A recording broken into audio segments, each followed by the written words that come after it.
Najprv malá hádanka, má to 50 rokov, poznajú celý Kežmarok a to, čo nám dáva, potrebujeme každý deň. A je to chutné. Odpoveď je ľahká. Pekáreň Gross má jubileum a deň otvorených dverí. A je to taký malý darček pre tých našich zákazníkov, odberateľov, dodávateľov ten dnešný deň.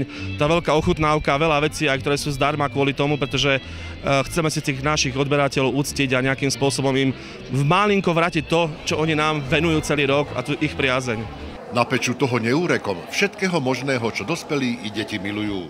Vianočky, zaviny, šakôžky, rožky. Bude to asi tak, že najobľúbenejšie sú rohlíky. Pečieme tu chlieb, rožky, vianočky, špeciálne chleby.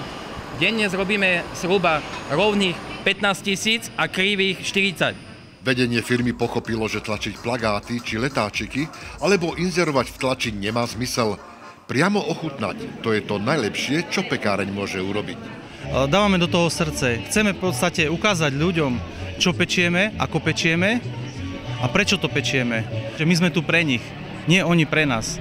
A že my chceme počúvať, čo oni chcú od nás a my sa budeme snažiť, aby to malo chuť, aby to malo vzhľad a vôňu. Lebo chlebík je to najhlavnejšie, čo človek môže mať. Bez chleba sa žiť nedá.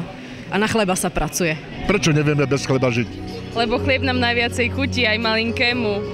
Keď začal papať chlebiček, tak už sme vedeli, že už je to jasné. Chlebík mu chutí. Dala som si mafínu čokoládovú s nejakým vaječným koňakom, ale fakt výborné, ďakujem. Prečo sa slušný človek privítá kdekoľvek, chlebom a solou?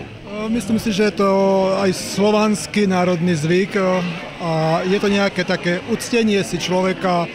Gross má vo výrobnom programe kompletný sortiment pekárenských výrobkov, rôzne koláčiky a nechýbajú ani parené buchty. Ale na chlebíku na tom si zakladajú. Výnimočnosť pekárne Gross je hlavne v tom, že sa zaoberáme výrobou chleba v podstate a pečiva na kvás. Tak laicky, ražná múka má schopnosť kvásiť sama o sebe, takže sa prelieva z prvého stupňa do ďalšieho stupňa a následne tretí stupeň sa už miesi cesto s malým množstvom droždia.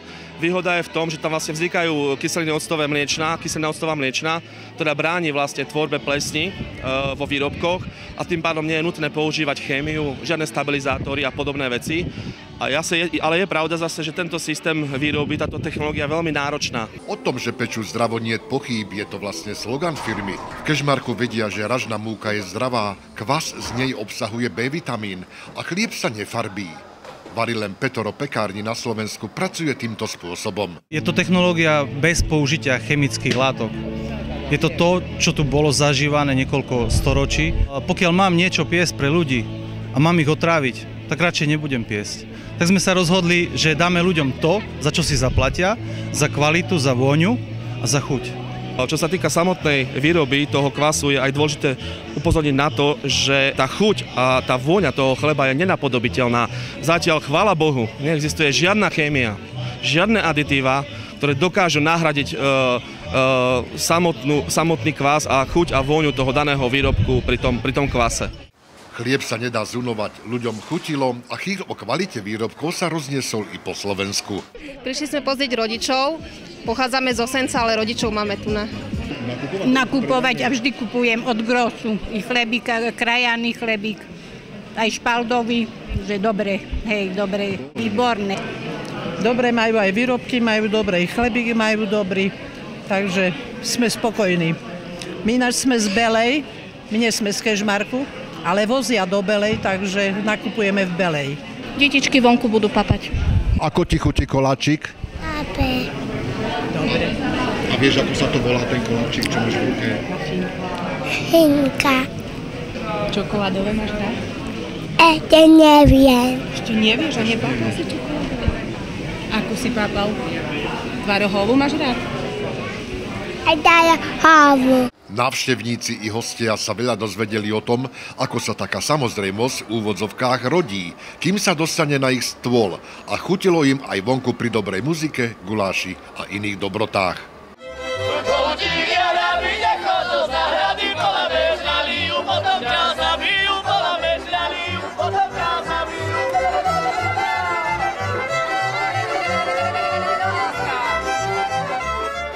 Táto akcia je akcia pre ľudí, lebo to je celý rok tej našej tvrdej práce, hej, a výsledok je tuná. Je pravda, že tie naše výrobky sú veľmi dobré a ľudia nechaj vidia, že ako sa to robí, jak sa ten chleba pečie a ja si myslím, že je to akcia na úrovni a verím tomu, že tieto akcie budú pokračovať aj ďalej. Aj tu nakupujem. Každú sobotu chodím tu do pekárne priamo.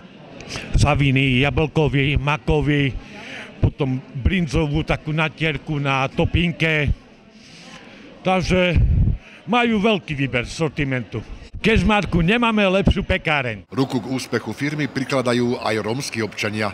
Gros totiž splnil podmienku grantu Európskej únie vytvoriť pre nich 4 pracovné miesta. Rómovia pracujú v časti, kde sa jedná o úpravu, čistotu, upratovanie dvora, vykládku aut, umývanie aut, umývanie podlah, čistenie okien, umývanie prepraviek a naozaj ešte ďalšie iné veci podľa potrieb firmy, ktoré vlastne vyplývajú z dennodennej prevádzky. Čo dodať na záver?